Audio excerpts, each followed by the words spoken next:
মালা জপ তো প্রতিদিন কম বেশি করা হয়, কিন্তু একাদশীর দিনে নামটা একটু হৃদয়ে বেশিই বাজে। একাদশীর দিনে কাজকর্মও তেমন একটা করি না, রান্না বান্নাও থাকে না। সারাদিন পর আমরা সন্ধ্যাবেলা উপোস ভাঙি। একাদশীর দিনে বেশিরভাগই আমাদের সন্ধ্যাবেলা সাবুর পোলাও রান্না করা হয়। তো আজকেও ভাবছি সাবুর পোলাও রান্না করব, সাবুর পায়েস রান্না করব। তার আগে ঘর বাড়িটা তো একটু গুছিয়ে নিতে হবে, নিজেকে গুছিয়ে নিতে হবে। আলমারি থেকে একটা ধোয়া শাড়ি বের করে নিলাম, সঙ্গে ঘর বাড়ি পরিষ্কার করে হাত মুখ ধুয়ে চলে আসলাম রেডি হতে।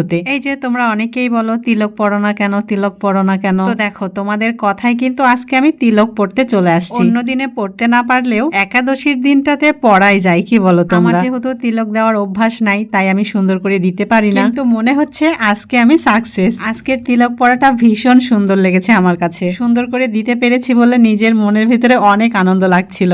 আমার মুখটা দেখেই তোমরা বুঝতে পারছো আমার এই ছোট্ট আনন্দে আমি কতটা খুশি হয়েছি। সত্যি গো, বিশ্বাস করো এত ভালো লাগছে। এবার অনেকেই বলছো তোমার গলাটা খালি তুলসীর মালা পরে নিও, তো দেখো তুলসীর মালা কিন্তু আমার গলায় ছিল, কিন্তু একটা কারণে আমি তুলসীর মালাটা খুলে রেখেছি। ওই মালাটা আর পরবো না, আবার যেদিন ইস্কন মন্দিরে যাবো সেদিন আমি আরেকটা নতুন মালা কিনে পরে ফেলবো। তো সবকিছু পরিপাটি করে সবকিছু গুছিয়ে চলে আসলাম রান্না করতে। একেবারে সিম্পল আয়োজন, সাবুর পোলাও আর পায়েস। দেখো রান্না বান্না করে সবকিছু গুছিয়ে সুন্দর করে কিন্তু আমি ভগবানকে ভোগ দিয়ে দিয়েছি। আবারও সবাইকে একাদশীর শুভেচ্ছা। চলে যাচ্ছে এখনকার মতো। হরে কৃষ্ণা।